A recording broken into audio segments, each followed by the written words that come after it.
through many cultures in many places over many millennia, human life has been divided into many different phases and stages, and we could actually spend a lot of time on all the different variances. But in general terms, we can say that generally speaking, human beings have had sort of a period of what we would call childhood or immaturity, a period of maturity, and then a period beyond maturity, a time of elderhood.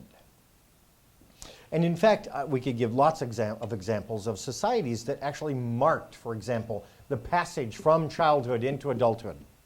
And they marked the passage out of adulthood into elderhood.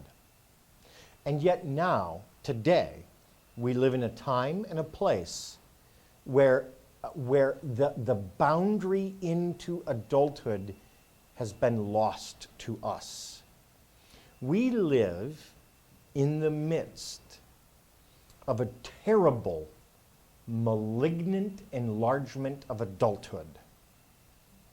This is a fundamental cultural problem, and it reaches out to us in many different ways.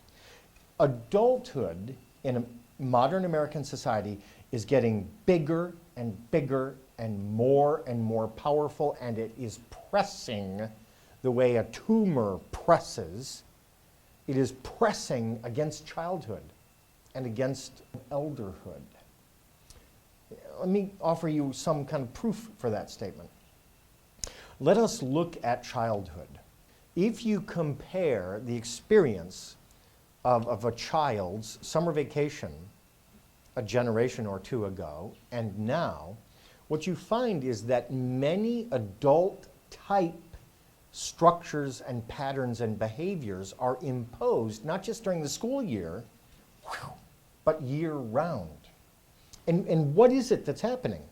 What's happening is the gradual displacement of intrinsically pleasing activity, which goes by the old-fashioned name play, with structured, adult supervised activity that is goal-directed. So one of the things we can find in looking at childhood is the constant erosion of sort of the value of childhood itself and the translation of childhood into prep school for adulthood.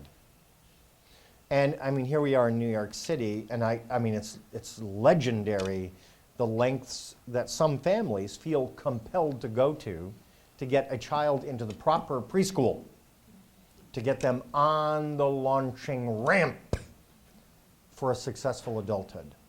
Now, these people are actually behaving rationally, and that's the real tragedy.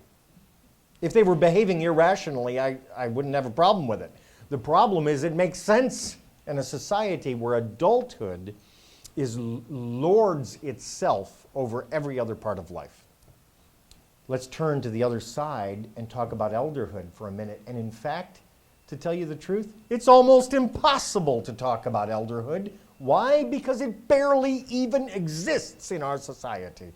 Our society lives with the terrible delusion that adulthood lasts forever. That once you strap those boots on, you're going to die with them on, okay? That the only proper way to get old is in such a way that you act and work and talk and walk and behave like a version of yourself that existed 30 years ago. If you can pull off that stunt, then you are a good old person. If you act and talk and dress and walk in a way that is consonant with your age, we identify these things very often as a failure on the part of the individual.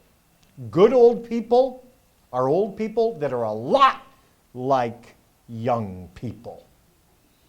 And if you can pull off the imitation, you get a lot of praise. If you can't, we have ways of dealing with you.